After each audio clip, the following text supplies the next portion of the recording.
Waspada leptospirosis.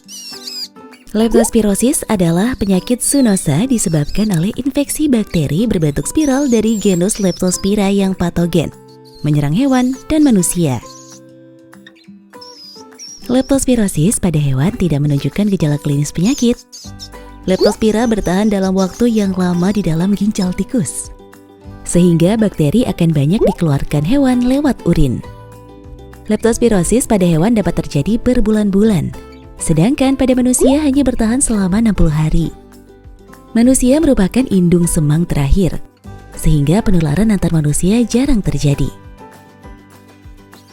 Leptospirosis disebabkan oleh bakteri Leptospira yang terdapat pada urin atau kencing tikus atau hewan lain.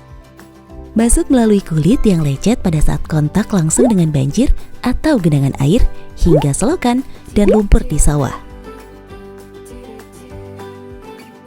Binatang lain yang menularkan leptospirosis di Indonesia adalah anjing, kucing, babi, sapi, domba, dan kambing.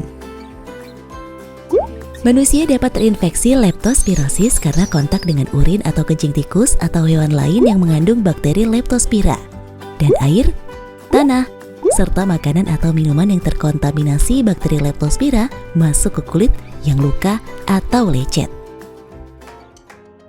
Masa inkubasi leptospirosis adalah 2-30 hari, biasanya rata-rata 7-10 hari. Di Indonesia, kasus leptospirosis pada manusia dilaporkan tersebar di provinsi antara lain Sumatera Selatan, Jawa Barat, Banten, DKI Jakarta, Jawa Tengah, Daerah Istimewa Yogyakarta, Jawa Timur, Kalimantan Selatan, Kalimantan Timur, Kalimantan Utara, Sulawesi Selatan, dan Maluku. Pada saat banjir, leptospirosis cepat menyebar karena tikus keluar dari persembunyiannya. Risiko peningkatan jumlah kasus leptospirosis pun terjadi. Selain banjir, penularan bisa terjadi melalui kontak dengan genangan air, sungai, danau, selokan saluran air, dan lumpur yang tercemar urin atau kencing tikus. Yang rentan tertular leptospirosis adalah orang-orang yang karena pekerjaannya sering kontak dengan faktor resiko penularan. Kelompok pekerja utama yang beresiko yaitu ibu rumah tangga, petani atau pekerja perkebunan, peternak, petugas pembersih saluran air, pekerja pemotongan hewan, pekerja pengolahan daging. Kelompok lain yang memiliki resiko tinggi terinfeksi leptospirosis adalah korban bencana alam banjir. Gejala leptospirosis terbagi menjadi 2. Leptospirosis ringan terjadi pada sebagian besar kasus leptospirosis di masyarakat, yang umumnya dengan gejala demam, sakit kepala, dan nyeri otot. Sebagian kecil sisanya merupakan leptospirosis berat yang diawali dengan kerusakan organ, ditandai dengan gejala ikterus, gangguan fungsi ginjal, nekrosis hati, disfungsi paru, dan pendarahan. Keadaan bisa semakin memburuk setiap waktu dan bisa berakibat kematian. Ada beberapa metode tes yang bisa dilakukan untuk mendiagnosa leptospirosis. Di antaranya, Rapid Diagnostic Test atau RDT. Digunakan saat demam sudah terjadi 5 hari atau lebih. Polymerase Chain Reaction atau PCR. Digunakan untuk gejala leptospirosis yang masih awal atau kurang dari 7 hari.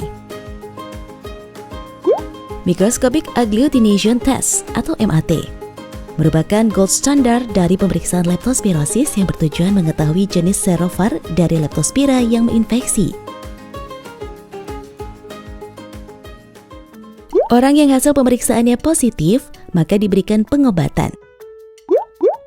Pengobatan leptospirosis dapat dilakukan dengan pemberian antibiotik seperti doxycycline, amoxicillin, ceftriaxone, penicillin procaine, baik secara oral maupun suntikan di puskesmas atau rumah sakit.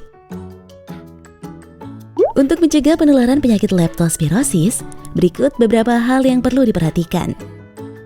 Terapkan perilaku hidup bersih dan sehat dengan menjaga kebersihan individu dan sanitasi lingkungan. Salah satunya dengan mencuci tangan setelah beraktivitas. Memakai sepatu boot dan sarung tangan jika beresiko terjangkit penyakit. Meningkatkan kebersihan lingkungan dengan membersihkan tempat bersarangnya tikus. Pengendalian binatang rodent atau tikus.